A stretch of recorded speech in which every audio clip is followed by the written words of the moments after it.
Bienvenue sur votre chaîne préférée Akhbar al-Blad de Hassan Atlemsan. Avant de commencer, je voudrais remercier Monsieur Salem, l'abonné qui a choisi de devenir membre à part entière de la chaîne Akhbar al-Blad de Hassan Atlemsan. Merci également aux autres abonnés. Si vous ne désirez pas devenir membre à part entière et participer au développement et à l'amélioration de la chaîne, vous pouvez continuer comme simple abonné, c'est gratuit. Vous aussi, vous pouvez souscrire à la chaîne et devenir membre à part entière de la chaîne Akhbar al-Blad de Hassan Atlemsan. C'est pas cher, c'est juste 3 € à peu près. Et vous devenez membre à part entière en participant au développement et à l'amélioration de votre chaîne préférée. Pour devenir membre, il vous suffit de cliquer sur l'icône rejoindre juste en dessous de la vidéo. Vous pouvez également participer au développement et à l'amélioration de la chaîne à travers les super chats lors des diffusions directes, mais aussi par des super stickers. Sinon, vous pouvez partager avec des super thanks pour remercier la chaîne pour une vidéo qui vous a plu. Je vous citerai dans chaque vidéo le nom des nouveaux membres à chaque fois que quelqu'un d'entre vous a décidé de devenir membre à part entière. Restez donc branchés sur votre chaîne préférée Akhbar al-Blad de Hassan Atlemsan et bienvenue à vous tous. Revenons au sujet qu'on va traiter ce matin. Félicitations aux futurs Lions de l'Atlas, les cadets U17 qui viennent de se qualifier en finale en battant le Mali au tir au but par 6-5 après un match nul en demi-finale, une demi-finale brûlante où les Lionceaux ont vraiment brillé. Les Lionceaux réservent une place à la finale de la Coupe d'Afrique en Algérie. Félicitations donc à nos Lionceaux.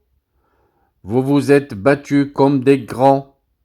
Félicitations également à nos frères sénégalais qui ont rejoint la finale.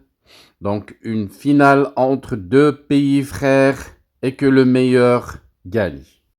Je voudrais également féliciter le staff technique de l'équipe nationale des U17. Féliciter également la fédération qui a porté le défi très haut, malgré tous les dérangements, malgré Shingriha qui a refusé de laisser venir l'équipe nationale qui a failli être absente à cet événement à cause toujours des folies du régime militaire algérien. Nous y reviendrons avec plus de détails, mais d'ici là, les jeunes Lionceaux peuvent faire la fête et préparer tranquillement leur finale. Le deuxième sujet qu'on va discuter dans cette vidéo, c'est la médiation, la probable médiation qui va se passer entre le Maroc et l'Algérie sur demande du président Abdelmjid Tebboune. La première fois qu'on en a parlé, c'était lors de la dernière visite du chef de la diplomatie de l'Arabie Saoudite en Algérie.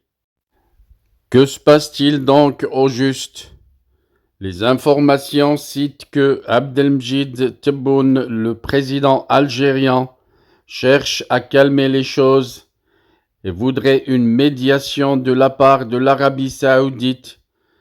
Mais le problème, c'est que Shingriha veut une guerre, et là, c'est une équation difficile en Algérie qui ne trouvera son explication qu'à l'intérieur du régime algérien.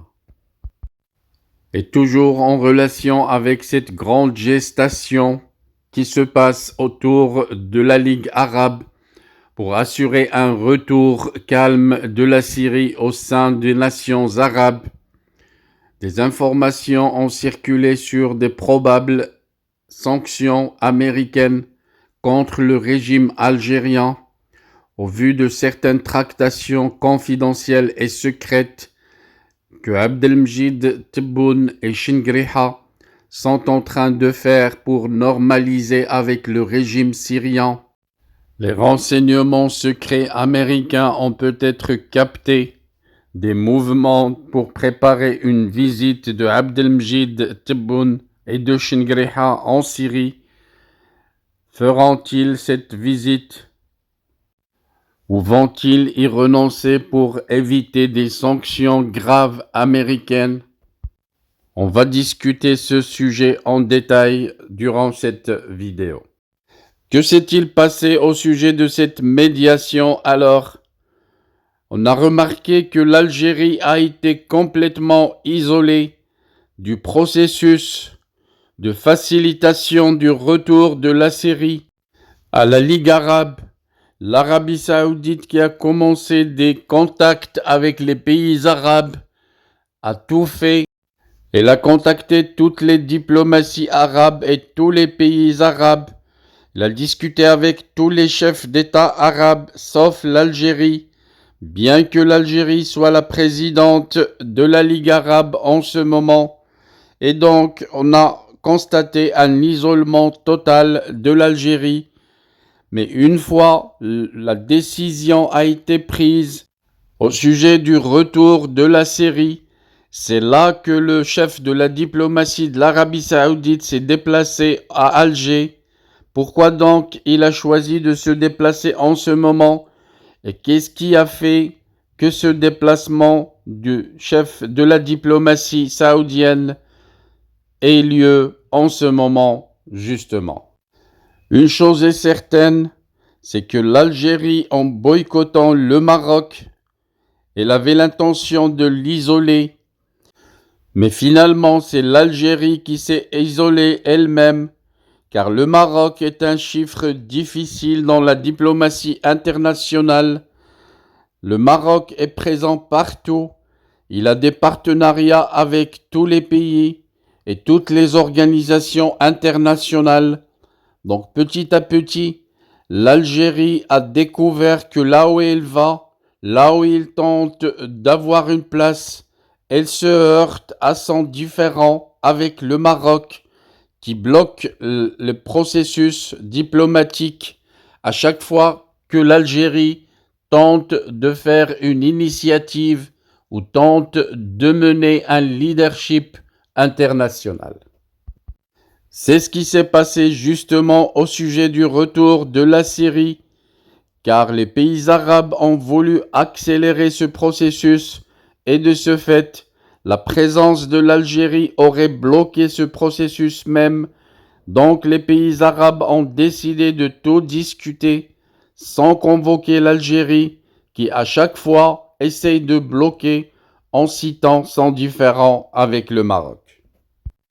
Donc une fois que la Syrie est revenue au sein de la Ligue arabe, bien entendu, avec les conditions du Maroc, le Maroc qui a des conditions pour le retour de la Syrie, bien entendu, au sujet de son attitude vis-à-vis de l'intégrité territoriale du royaume chérifien, mais aussi avec des garanties de l'Arabie saoudite qui donne toutes les garanties à la diplomatie marocaine dans une tentative de réussir le prochain sommet qui va se passer en Arabie saoudite. Donc du coup, à partir du moment que la Syrie a donné des promesses et des garanties pour s'éloigner de tout ce qui nuirait à l'intégrité territoriale du Maroc, du coup, l'Algérie se trouve en difficulté car elle sait que si elle perd l'axe Syrie-Iran, elle va se retrouver complètement isolée dans le monde entier car c'est le seul axe en plus de la vente des armes russes, c'est le seul axe où l'Algérie peut agir sans isolement. Elle s'est isolée complètement à travers le monde à cause de son hostilité vis-à-vis du Maroc. Donc là, on comprend que nous sommes face à une frustration algérienne.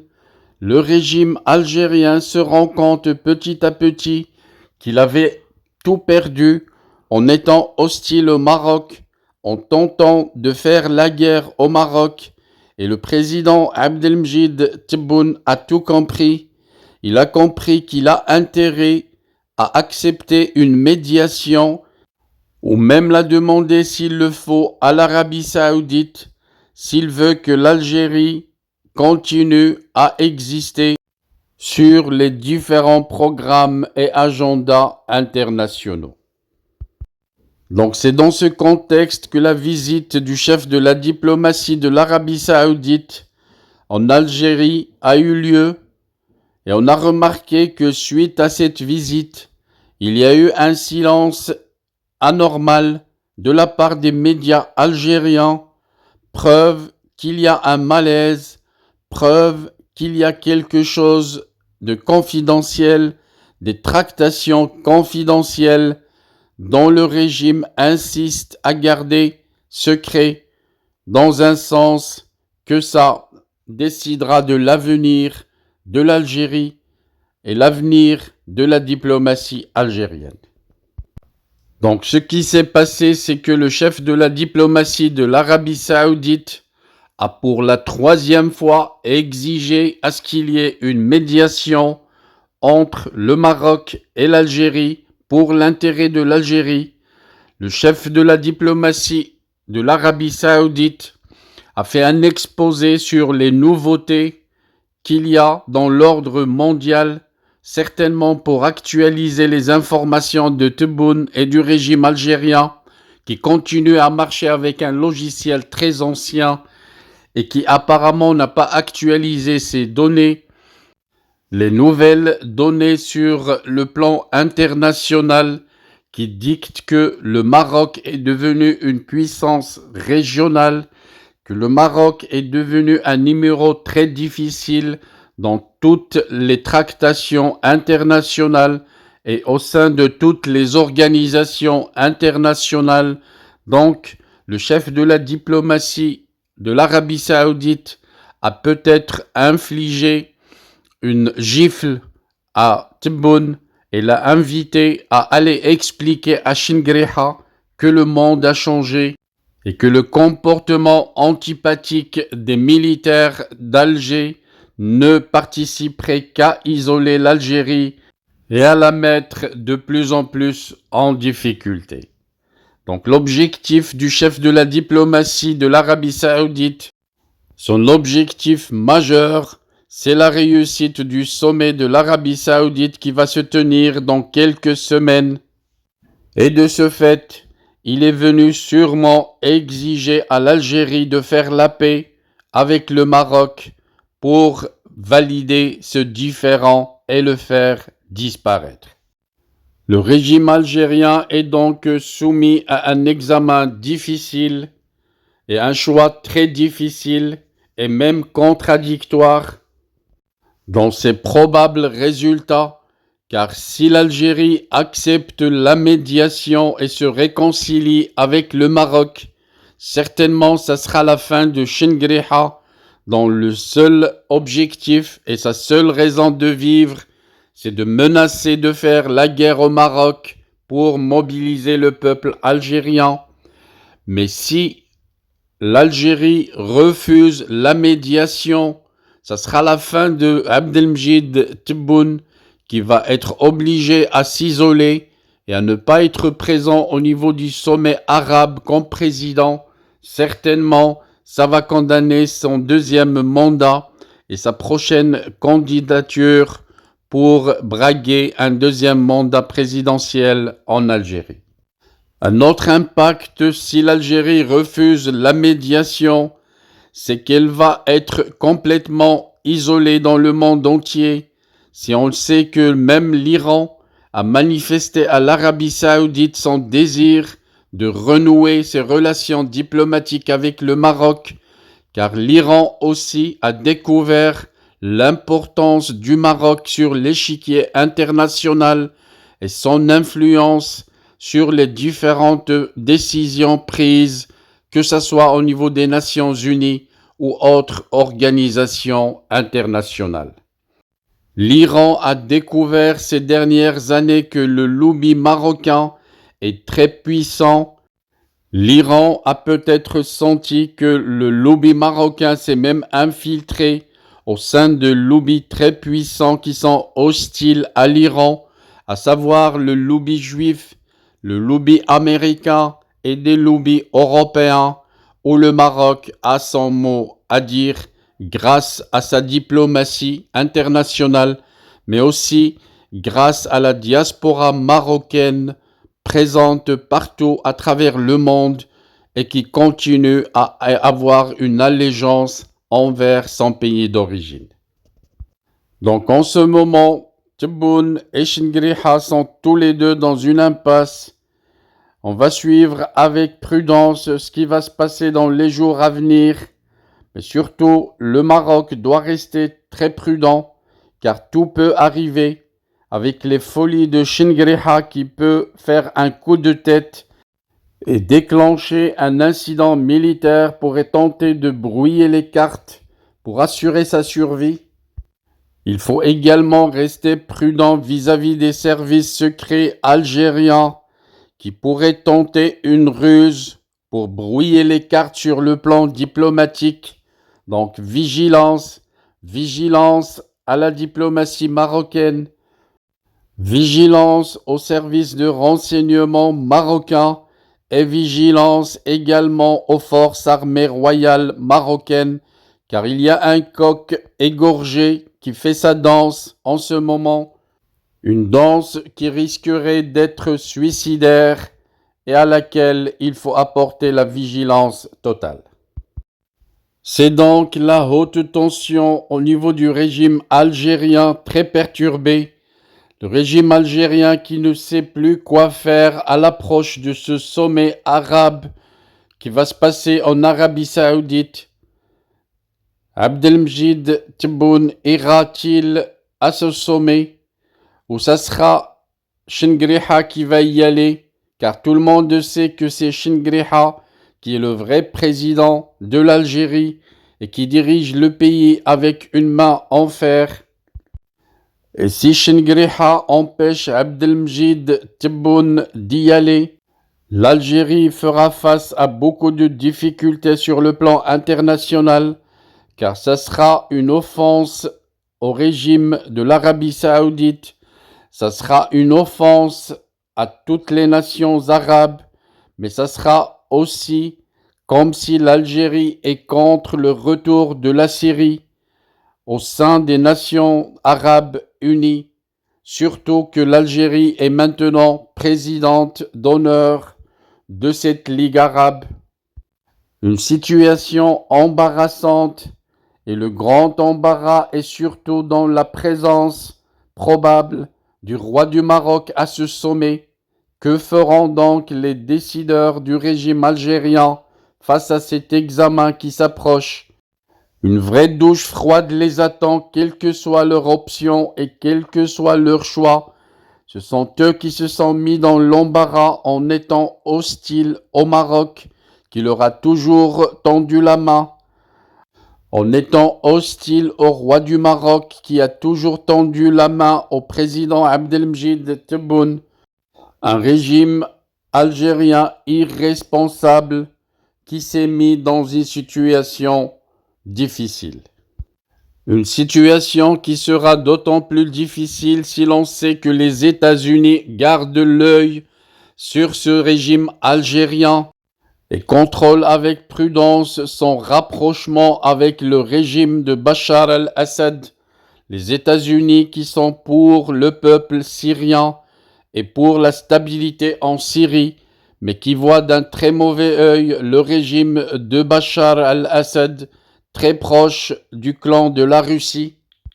Les États-Unis qui a mis en garde tous les pays qui auraient des relations avec le régime Bachar al-Assad est prête à infliger des sanctions dangereuses à Chingriha et ses caporaux. Chingriha qui ne pourra plus compter sur la France d'Emmanuel Macron qui recule de plus en plus sur le plan international et qui connaît des difficultés internes énormes au point d'avoir des soulèvements dans la rue, à Paris et aux Élysées. Et on sait très bien que le régime algérien est une fabrication de la France, une création de toutes pièces de la France pour assurer ses intérêts en Afrique du Nord. La France qui est de plus en plus en difficulté avec le Maroc. Le Maroc qui exige une décision française profitable à son intégrité territoriale. Et quand je dis intégrité territoriale du Maroc, bien entendu, je ne parle pas que du Sahara occidental, car si le Sahara occidental était sous administration espagnole, l'Espagne vient de revenir à la raison et reconnaître la souveraineté du Maroc sur son Sahara occidental. Mais par contre, la France avait pris beaucoup de terres au Maroc. Tout le Sahara oriental est marocain. La France l'avait volé au Maroc. Elle a voulu continuer à puiser et à profiter de ses richesses, mais aussi à continuer à faire des essais nucléaires au niveau de ce Sahara. Et de ce fait, l'a pris au Maroc et l'a administré sous régime algérien en nommant des caporaux algériens pour assurer son gardiennage. Maintenant, c'est tout le peuple marocain, plus de 40 millions de Marocains au Maroc et une diaspora de plus de 10 millions de Marocains à travers le monde qui réclament leur Sahara oriental. Et le royaume du Maroc ne pourra que donner suite à leurs vœux et réclamer leur Sahara oriental au peuple marocain. Et donc, on pourra s'attendre à beaucoup plus de tensions entre le Maroc et la France et beaucoup de pression sur l'Élysée qui pourrait être obligé à renoncer au régime des caporaux puisque leur mission n'aura plus de raison d'être. En tout cas, le régime français sera obligé de restituer les archives et les cartes pour démontrer que le Sahara oriental appartenait au Maroc. S'il ne le fait pas, les États-Unis également détiennent des archives et pourront le faire apparaître et le faire prévaloir. Voilà donc des jours difficiles attendent Chingriha. Chingriha qui risque d'être le dernier caporal nommé par la France en Algérie au vu de l'évolution des événements à l'international.